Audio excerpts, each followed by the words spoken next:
Hi, my name is Jeffro, and this is Digital Dominance, the podcast for service-based small business owners who are ready to seize the recognition and growth that their company deserves. You've worked hard to build a business you're proud of. Now it's time for Digital Domination. Welcome back to Digital Dominance. Today we have a guest who's not only empowering entrepreneurs to reach new heights in their careers, but also helping them find balance, fulfillment, and clarity in the process. Angus Nelson is an executive coach and host of the Evolve Leadership podcast, where he shares strategies to transform high achievers into their best selves. So today, we're going to dive into how Angus has built up his empire and discuss any digital marketing lessons that he has learned on his path to becoming a top speaker and an advisor to Fortune 500 leaders. So without further ado, welcome to the show, Angus. Thanks so much for having me, Jeffro. We were just saying before we got on this, I just interviewed you on my show. So for all of you fans, you can hear him on my show on the other side of the microphone. And now I'm on this side getting to sweat. So bring it. Let's go. All right. I'm ready to make you. No, I'm not going to make you sweat. But, Angus, you do have a really compelling story, though, which I find interesting. Hopefully you guys can go read about that on his website. You made some serious mistakes, and then you took that wake-up call and you made big changes. But I love that you let the mistakes be lessons and not simply the end of the story. But today, in keeping with the focus of this show, I want to focus on how you built your company. Obviously you've had to learn some skills along the way, and I can only assume you've leveraged digital marketing to help you get your personal brand and company to where they are today. So can we start by having you tell us about your experience using digital marketing to grow, evolve leadership, and the Wealthy Entrepreneur Circle? Yeah, I'll give you just a little context too. So I started my first business, back in 1998, 99. And so marketing back then was very different. It was like email marketing was kind of the thing. Seth Godin was just kind of like starting to like push the envelope on email marketing. This is what it was all about. We didn't have the internet speeds that we have today and the access we have to the internet that we have today, let alone flash forward to artificial intelligence. But all the way, one of the biggest things was just staying adaptable and creative. So for me, from that first business, I got into marketing, really started to enjoy that. I started building some websites, and then I started with another company, and I did all of their marketing and built a podcast back when making a podcast was much harder. We're talking 2008. And the degree you had to go to be able to upload to a server and have that, out into the world. And then secondarily, moving from that was how to tell a story.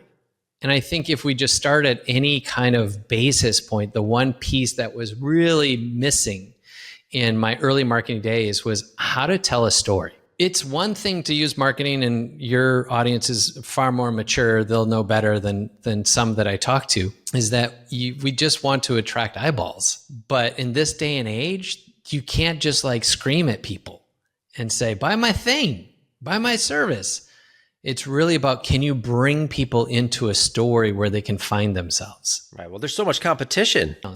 Oh my gosh. That's one of the biggest pieces, right? Is the noise. All the more reason why the compelling parts of your story are necessary. So I anchored that into working for an agency. I worked in influencer marketing, built one of the largest fatherhood brands on the internet at the time called Life of Dad. And so I headed up the agency and built that up and was able to gather a number of different influencers from the dad space. And back then it started off as just dad bloggers, but then we got into video and other areas where fatherhood were men who had chosen to take that role seriously, and many became stay-at-home dads. And I had a stint of that for 3 years of my life. And suddenly we were building these things that people could feel a part of. And as a father, when you see somebody talking about this precious opportunity for you to be, embracing, that role, it became a really powerful message. And that was the story that we leaned into, was empowering fathers, A, not to take it too seriously, and B, like, just show up. They just need your time and attention, and you don't have to be perfect. And so we started doing campaigns for, I don't know if you remember back when they were stacking Cheerios on sleeping babies, but that was that was our campaign. Nice. where we even had President Obama at the time was stacking Cheerios on a stuffed animal, and it was a ripoff from one of our things. And we end up being on all the talk shows, et cetera, et cetera. That became part of my background of how to tell stories. And then I got into the B2B space, and I was doing technology marketing, and it's a completely different kind of story. Yeah.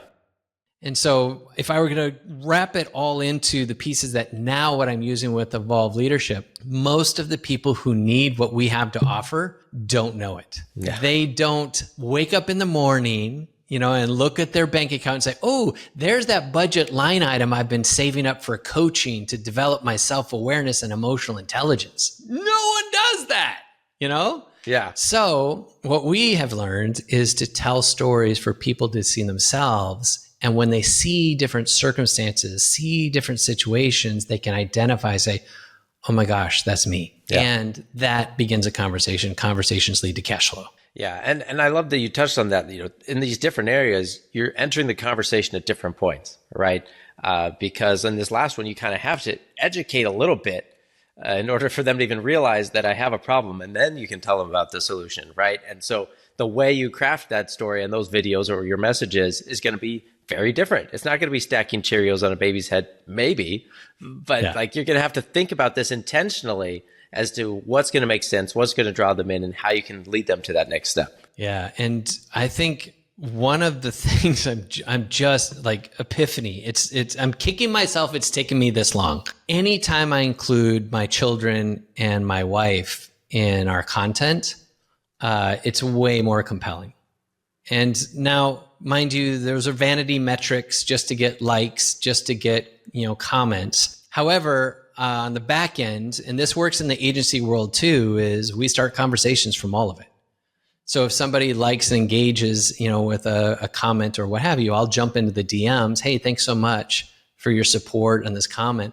And then I'll ask them a question about, the piece of content or what they liked about it. And that becomes a conversation.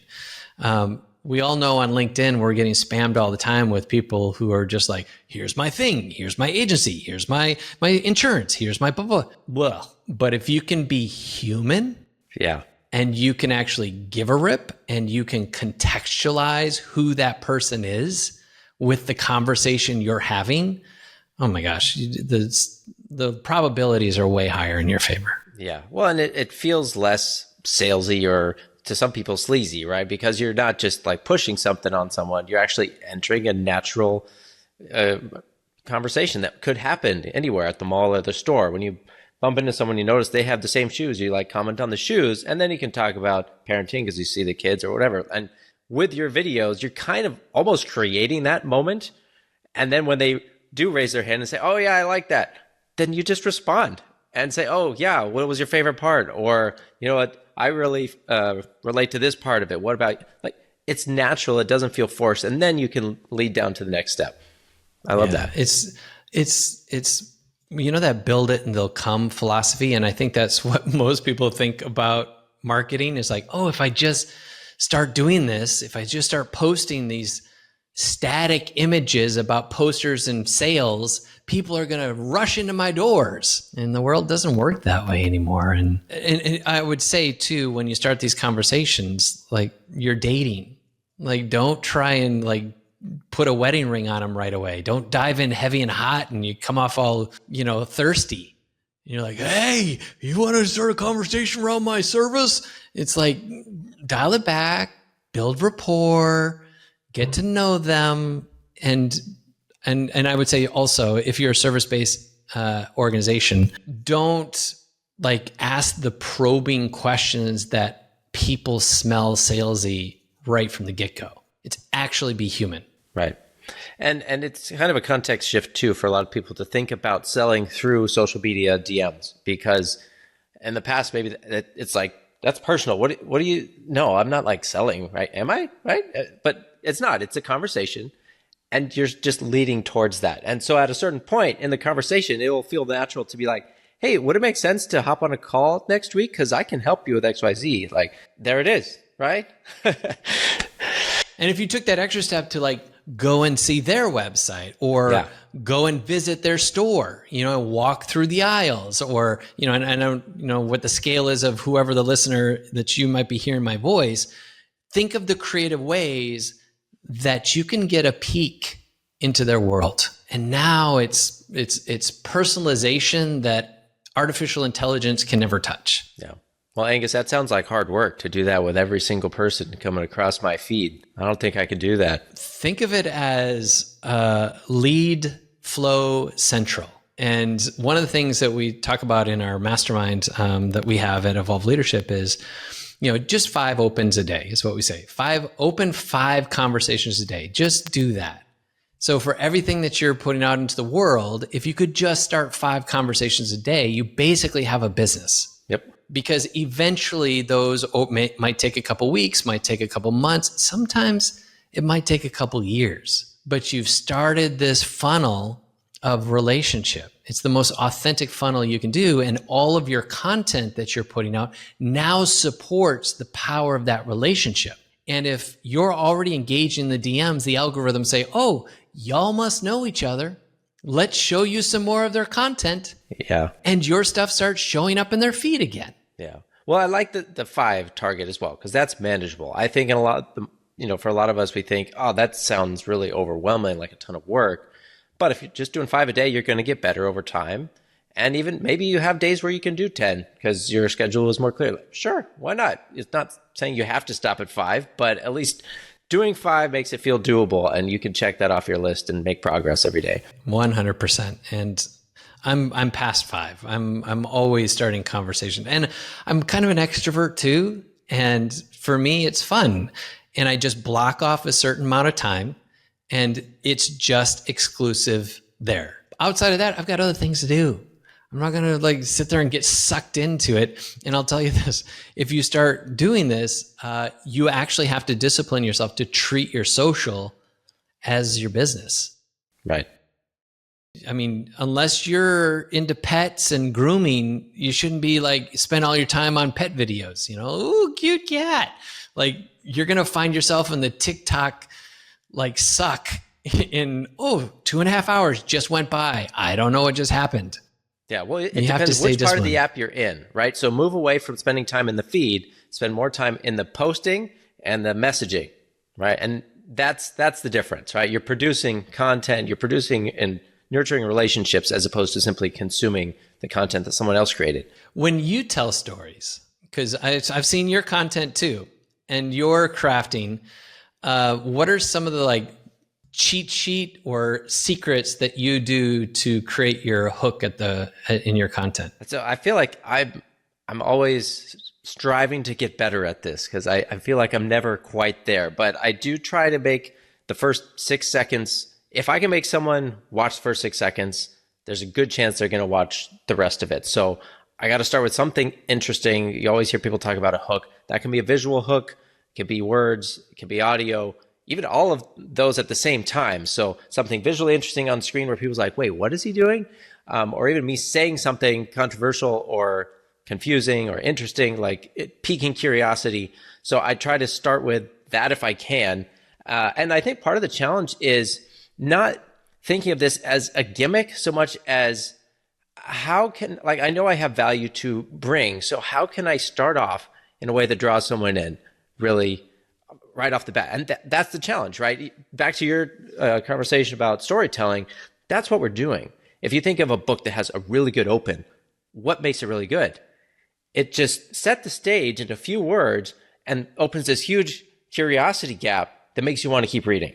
So that's kind of what we need to do in those first few seconds. You said something interesting, and I just was kind of turning that phrase in my head. It's you have something valuable you want to share. Mm-hmm. And by front loading with the hook, you're actually showing value for someone else's time. And I think that's, I just came up with that here on the spot, but that was something that just was an epiphany to me. I'm like, that's why we do that. That's because if I can value your time, it means I can say something or speak something in such a way that I'm talking to you, that I'm doing this for you. You're the right person that should be listening to this. And you're like, oh, this is for me, not just another cat video. When you do the story of content, and you were in a meeting that I was at where they said something about you, and I'm guilty of this. I've been doing this for way too long.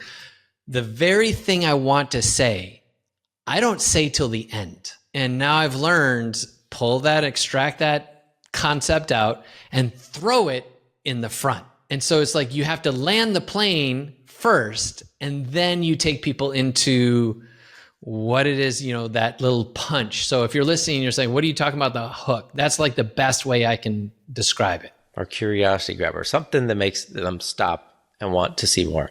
So it's an ongoing challenge. And I think just the more you do it, the better you get at it. So just, again, that consistency, posting every day, trying different things, seeing what people respond to. And that's how you get better. And I also want to state for you who are listening, who perhaps you're a solopreneur or you have a small team or you feel like you're not very creative. Like, I would be remiss if I didn't just pause for a second just to speak to you and say, you don't have to overcomplicate this. You can find tools that can make it simple and fast for yourself. Right now, CapCut, inside of CapCut, has now put in a teleprompter. And if you hold the phone, basically at arm's length, maybe, just a little bit further if you have to put it on a tripod or lean it against a tree or something, just so that you can read it without your eyes being able to be sensed that you're tracking. But you can actually just do your videos right there with a script if you're not comfortable to free flow, and verbatim be able to say what you want to say. And then inside the app, be able to do all the things that everybody does to make it fancy. Even like B-roll, they've got B-roll. You want different colors, they got different colors. You want different fonts, they got different. Like, there are tools like that. It's just one example that you can simplify the process, and you back that up with a little Chat GPT or some Claude or one of these other AI tools. Magi is one I just discovered. It was really cool. Plug Magi. So if you look at some of these tools, you can take your content of, who am I actually trying to talk to? That creates your ideal client. This now becomes a profile that you can base everything off of and say, I want to write a story I want to create a piece of content for this person around this pain point, around this struggle, around this challenge. Now we've really simplified what we're doing. And if you're an agency, you're probably thinking, oh, I should do all the things I do for all my companies. And like, yes, you should do that. And isn't it always true that we're kind of like, cobbler's kids, never have the nice shoes? But for yourself, it's like, what if you saw your marketing as the experiments? Like, you treat yourself as your own guinea pig to try new things, to step up to the next level, to push the envelope on new market. And then you can just rinse and repeat for your clients, only to elevate the results they get to. Yeah, I love that. Now, I want to dive into something that we're kind of dancing around, because obviously we know, all right, we've heard social media, got to be doing videos. I know the tools are out there to help me, but a lot of people still don't feel confident for whatever reason, right? So you talk about the confidence paradox, which kind of challenges the idea of confidence as we traditionally understand it. So I want to hear your definition of confidence and how this has come into play for you as you've built up your business. I'm really glad you brought this up, because this is a book that I'm writing right now that says confidence comes later, because we always think we need confidence in order to do a thing. But confidence only lives in the past. You can only be confident of things you've already done. Nobody, nowhere has ever done anything with confidence. They've done it with courage, but they didn't do it with confidence. Confidence is this, more than competency, it's a comfort in that, particular role. But the problem is everything that we do that's new to us is uncertain. And so it's impossible for you to be confident. But the more that you flex that muscle of belief in yourself, that level of self-belief, that becomes the resilience, perseverance, the audacity for you to step into new and better things. And so confidence, when we're looking at creating content and someone would tell me, I'm not good in front of a camera. Well, guess what? I sucked when I started too. I was horrible. I found an old YouTube video that I did when my kids were like just babies and I was a stay-at-home dad at that season. And I'd make these little motivational videos. I would hold the camera up and I found this video. I'm watching it with my son, who now is doing my editing. He's actually going to be editing your video, the front end of your video. And he's 14 now. And I said, okay, so tell me about what Daddy's saying in this video. And we're like a minute and a half in. And he looks at me and goes, Daddy, I have no idea what you're talking about. I looked at him, I was like, you know what? Daddy didn't know what he was talking about either. Because back then I didn't know how to put thoughts together. I didn't know how to do things. I was super uncomfortable. And you have to start in that place where you're uncomfortable, when you're uncertain. So confidence, as we understand it, if confidence is only because of what I've done, then leverage that. Meaning, hey, I was confident when I did this thing and it didn't go right. I made some mistakes. I went through some stuff. But you know what? I lived. I'm here to tell you. I'm here to talk about it. I'm all right. I survived. And so now you start to see these patterns in life. So here I am. I'm now 53 years old. I know I look like I'm 20 years younger because my Raj is living. But sorry for those of you listening in audio.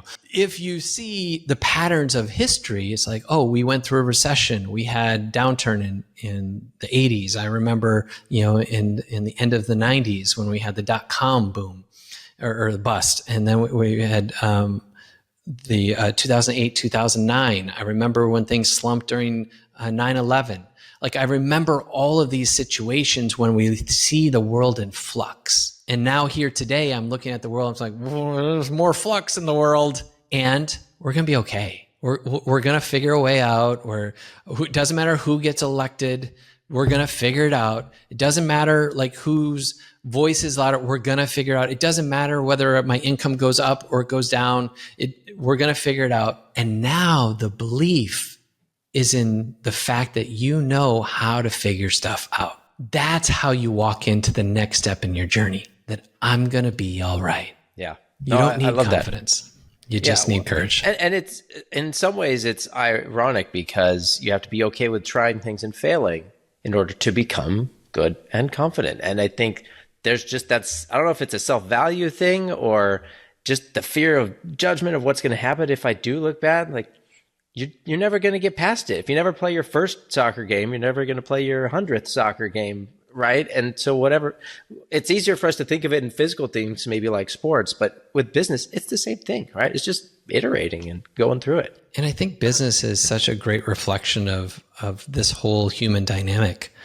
I can't think of a more powerful personal development course than entrepreneurship, because it throws your shit up in your face real fast. You got to deal with it or you're done. And I've had multiple conversations just this week of people who are in some flux, and they were laughing about it. And I'm like, if anyone else were in some of these rooms listening to us, they'd think we were crazy. But it's because we've been on this circus before where it's like, and we're going to be fine. We're going to figure it out. And it's like the moment you think things are like dire, a client pops up, some person returns, someone gives you a referral, something.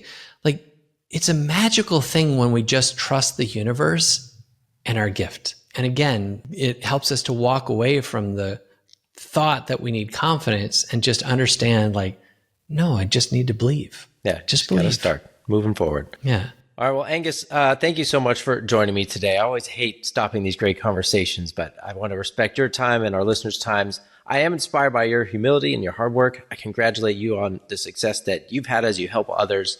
For those of you guys listening, you can use the links in the show notes. Go connect with Angus. He's got his new book out soon, and I love the title, Confidence Comes. Is it Confidence Comes Last or Later? Later. Confidence comes later. So hopefully it will be available by the time this episode is released. But I have one last question for you, Angus. What do you think keeps entrepreneurs from learning the big lessons sooner? Ego. You don't know what you don't know, and you already know that. But if you want to learn faster, bring somebody else in your world, because you cannot read the label on your own jar. You need somebody else that can reflect back to you, to be your mirror and say, hey, here's the opportunities you have. Here are the challenges you're facing. Stop lying to yourself and just own it. And all of a sudden, the world can be clearer because you've got somebody else who not only can show you that stuff, because if they're the right person, they're doing it in love and they want you to succeed. But second of all, it comes back to someone that can believe, because people who are allowed and invited into your world also want to help you with a shared destiny. They speak into your life because they want to see you succeed. And when you succeed, it helps them feel like they were a part of the process. find those kinds of people and surround yourself with them. I love that. It's a great way to end this. So thanks again for being here, Angus, and sharing your wisdom with us. Thanks to all of you guys for listening, and we'll be here back soon on the next episode of Digital Dominance. So take care. Thanks for tuning in to the Digital Dominance Podcast. This show is brought to you by FroBro.com. If you are a B2B service provider and you're ready to transform your website into a high-converting, lead-generating sales tool, go to FroBro.com/revive to learn more.